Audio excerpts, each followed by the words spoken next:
Hello people, I'm Selkie and I thought I'd make this video today to talk a bit about how to make the most of your time, your outside time while you're in isolation. And I work with people about deepening nature connection, and that might sound a bit woo, maybe it is, but what it actually means is being more in connection with yourself, your inner nature, and also the natural world around you, which I call other than humans. So it's, outside time. It's important. We need to move our bodies. We need to be physical and get physical exercise, but we also definitely need to, focus on our inner well-being and our emotional health. So these are some of the ways that I know. I'm going to start with a really simple one, which is called a sit spot. So coming out of the dark into the light, I'm going to throw some statistics at you, which is that there's this thing called lux, which are units of light. And when you're inside for an hour on any sort of day, you get 50 units of light through your retina. And if you're outside on an overcast day, you get 7,000 units of light, lux, through your retina. And on a day like this, you're getting 20,000 units of light. And what that means is the serotonin in your brain gets a complete hit if you go outside. Even if it's overcast, even if it's raining, you get more than being inside. And that directly affects your feelings of well-being. So if you can't do anything else, just go and stand outside for 20 minutes without sunglasses on and take in some daylight. It's really important. Minimum 20 minutes every day, rain or shine. So that's my first tip for the top. And then this next thing is a sit spot.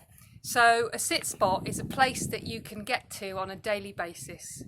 And you can do this whether you live in the country, whether you live in a town, whether you live in a flat.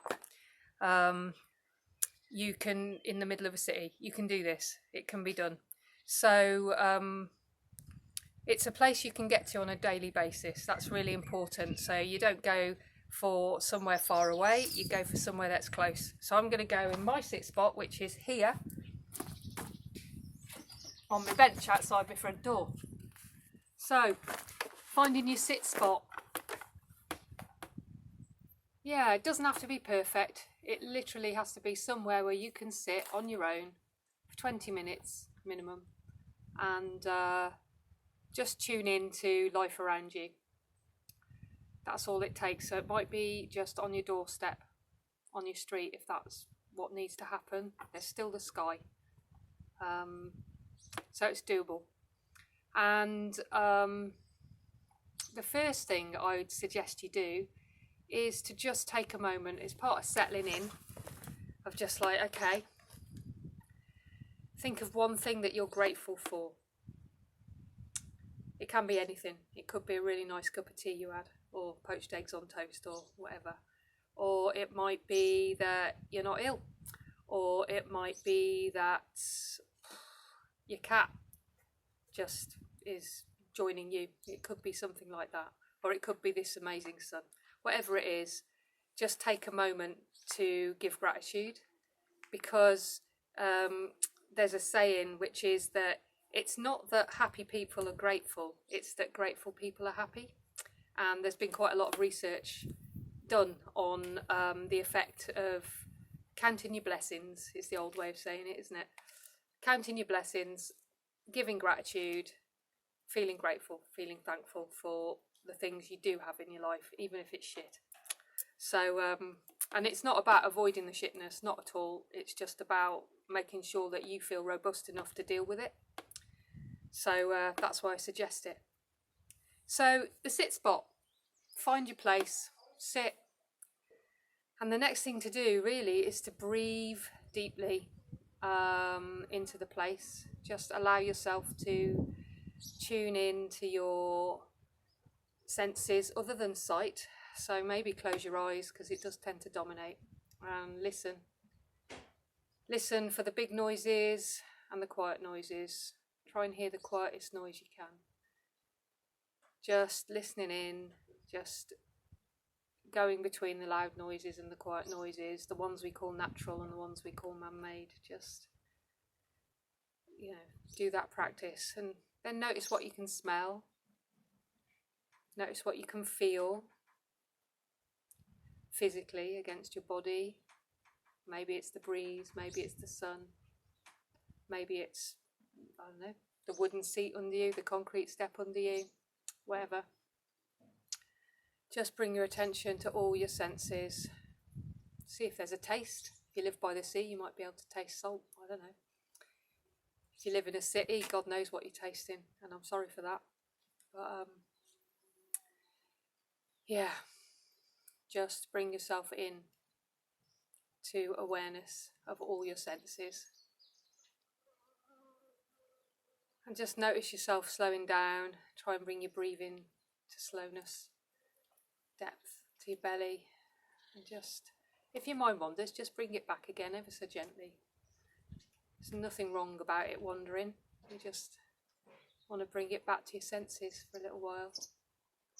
And so the sit spot then, once you've settled, it's kind of like you're getting to know this place really deeply.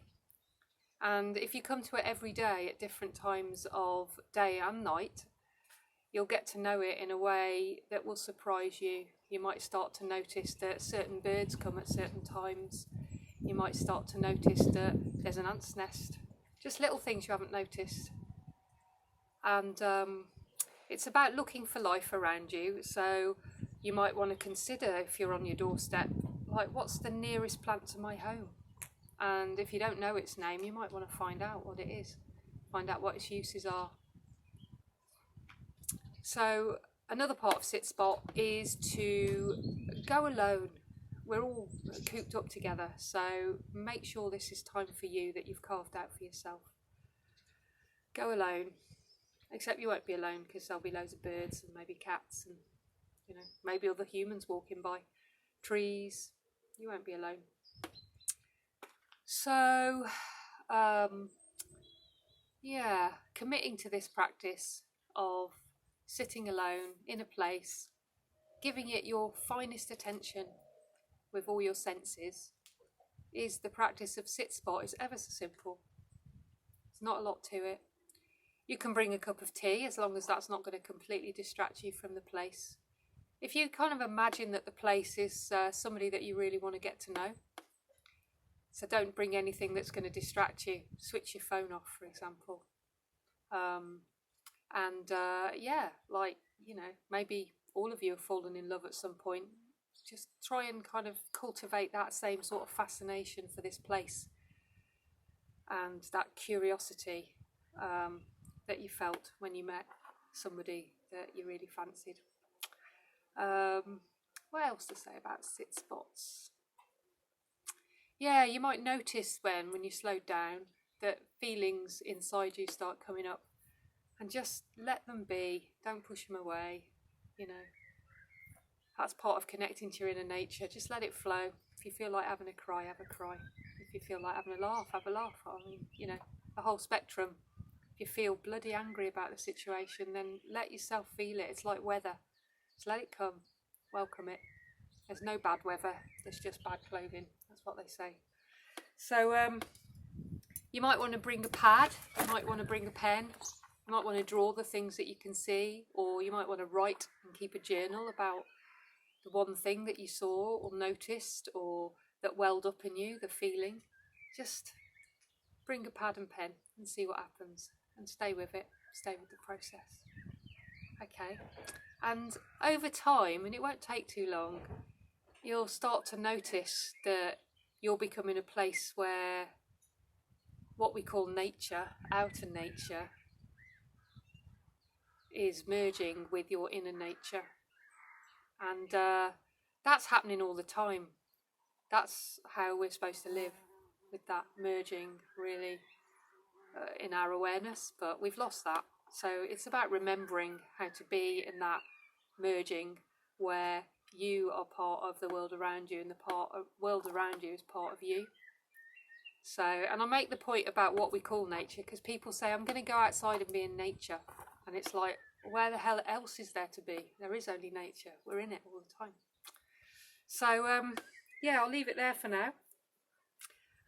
Good luck, and I might make some more of these, just some tips of what I do when I work with people to help encourage that merging. So I wish you well, people, and I hope you're well, and I hope you stay well, and I hope you find grace with these strange times.